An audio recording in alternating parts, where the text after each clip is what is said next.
U.S. government project, codenamed Montauk, was created to develop technologies and methods in mind control, as well as the exploration of other outer fringe subjects, such as teleportation by opening portals to parallel worlds, and experiments on time travel and telekinesis.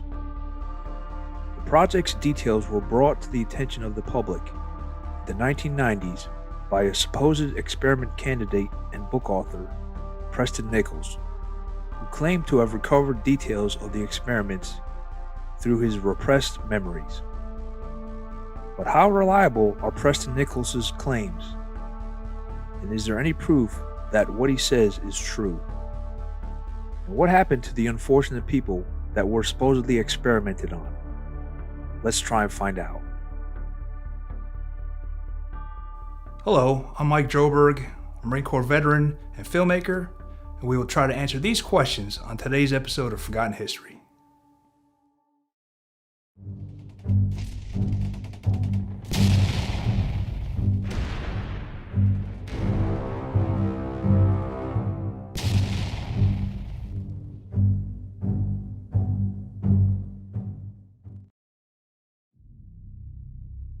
Project Montauk is the name given to a top-secret project in which a series of inhumane experiments were conducted on children by the U.S. government in the secret underground laboratories at Camp Hero Park in New York from the late 1950s to 1981. Camp Hero was founded in 1942 and commissioned by the U.S. Army as a coastal defense station to prevent a possible invasion of New York from the sea during World War II. Batteries 112 and 113, consisting of two 16-inch guns, officially named Battery Dunn, were built, as well as Battery 216, consisting of two 6-inch guns. All batteries were sheltered by earthen-covered concrete bunkers and had ammunition storage and fire control equipment. The whole base was disguised as a fishing village. After the end of World War II and the beginning of the Cold War, the base was used as an early detection radar base to defend against attacks from the USSR. The base had 12 radars, of which only one, the AN-FPS-35, has survived, whose image is widely circulated. The image has become the unspoken symbol of the Montauk Project amongst conspiracy theorists and the mass culture alike.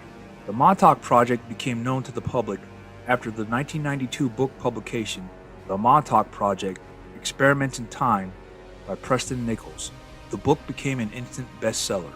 Preston Nichols claimed that the book was written from his suppressed memories, which had finally resurfaced and which had been previously suppressed by intelligence agencies using secret psychotechnics and other mind-altering equipment. Simply put, he was brainwashed to forget everything. But something triggered a wave of memories of the horrors he endured, and this is when he decided that they should become known to the world. As can be read from the events described in his book, the experiments of Project Montauk aimed to develop technologies and methods of mind control, as well as the possibility of teleportation, opening portals to parallel worlds, time travel, and telekinesis. Allegedly, Project Montauk was also linked to many secret government programs and experiments, the most famous of which was the Philadelphia experiment, which studied the invisibility, cloaking, and teleportation of a warship. We have an episode on that as well, so please check it out. After Preston Nichols' book became a bestseller, he began attending conferences, giving interviews, and participating in talk shows where he spoke about the inhumane experiments that took place in the underground laboratories of Camp Hero.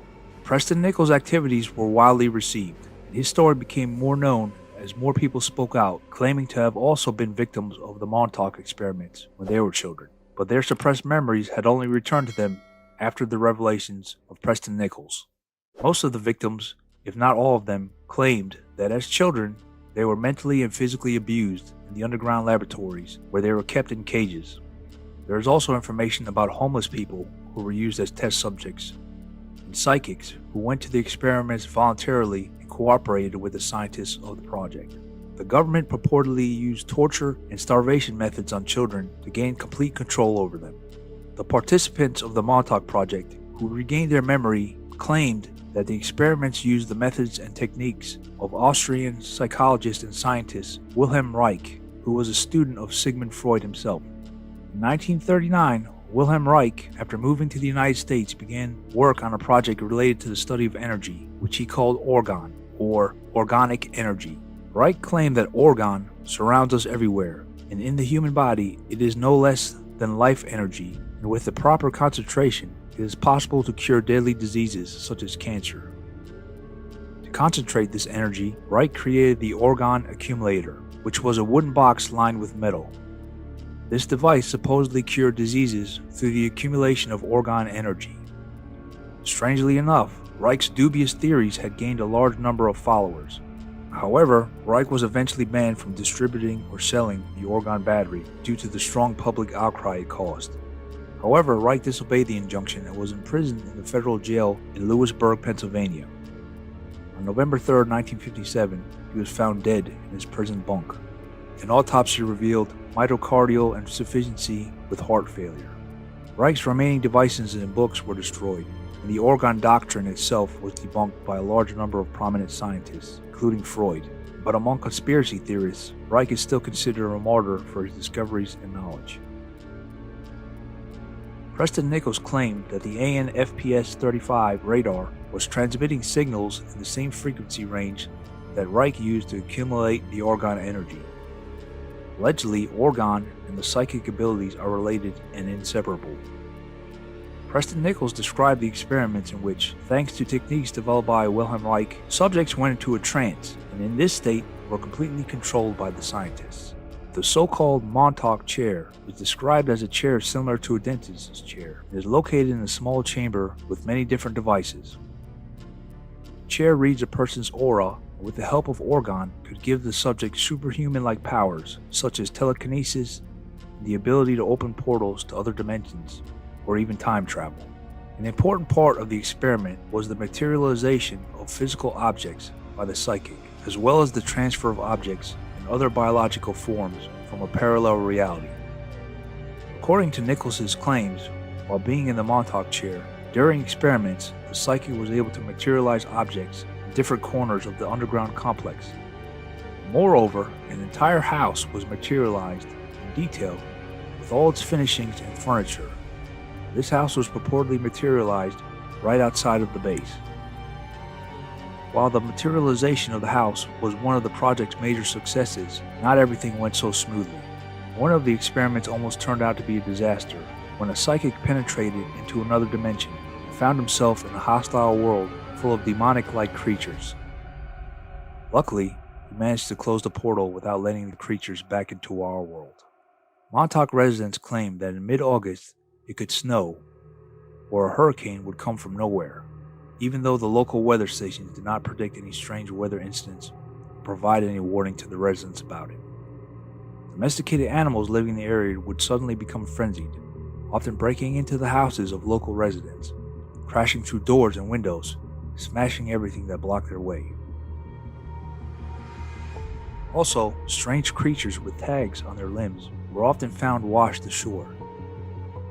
These events were blamed on the base, and in particular the radar complex. The radar supposedly emitted the strange waves that caused the unusual weather activity and caused the local animals to behave in an abnormal manner. It is said it was also used by scientists who were attempting to break through the border with parallel worlds. The Montauk Project was the catalyst that spawned hundreds of investigative journalism articles, documentaries, and books. Hundreds, perhaps thousands, of people claim to have been participants in the experiment. The internet overflows with testimonies of people who purportedly took part in the experiment. Authors of dozens of books exploit the theme of Montauk, weaving into their stories experiments on children and include a variety of new topics ranging from UFOs to Atlantis. Conspiracy proponents believe that the Project Montauk was not only conducted by the government, but is still being conducted today. One could easily ignore the Montauk Project as just another conspiracy theory, but there are circumstances that make one look at Preston Nichols' story with some credence, such as the hundreds of people who also claim to have been part of the Montauk experiments. And as the number of people convinced they were victims of the Montauk Project, they began to seek out help. And of course, one man claimed to be able to help all these unfortunate people, Preston Nichols. According to Nichols, he had a unique ability to feel and see what was embedded inside a person by the experiment, and was able to deprogram them, and in fact even save them from their anguish. But in order to deprogram a person, it was necessary to bring the person back into the state they were programmed. Preston would sit people down in a medical chair, similar to the ones used during the experiments, and then he would start scanning them with his hands across their naked bodies. He convinced them that this was the only way to recovery and was necessary. Yeah, sounds like a creeper to me. So what was the Montauk Project? A creepy government experiment conducted to gain access to the minds of millions of ordinary citizens, or just the rantings of a pervo with an equally creepy fantasy who was a fan of Reich's writings? But if Preston made all this up, where did all the other experimentation victims come from? Are they all nutjobs too? This is the great mystery. Let us know your thoughts on the Montauk Project in the comments below.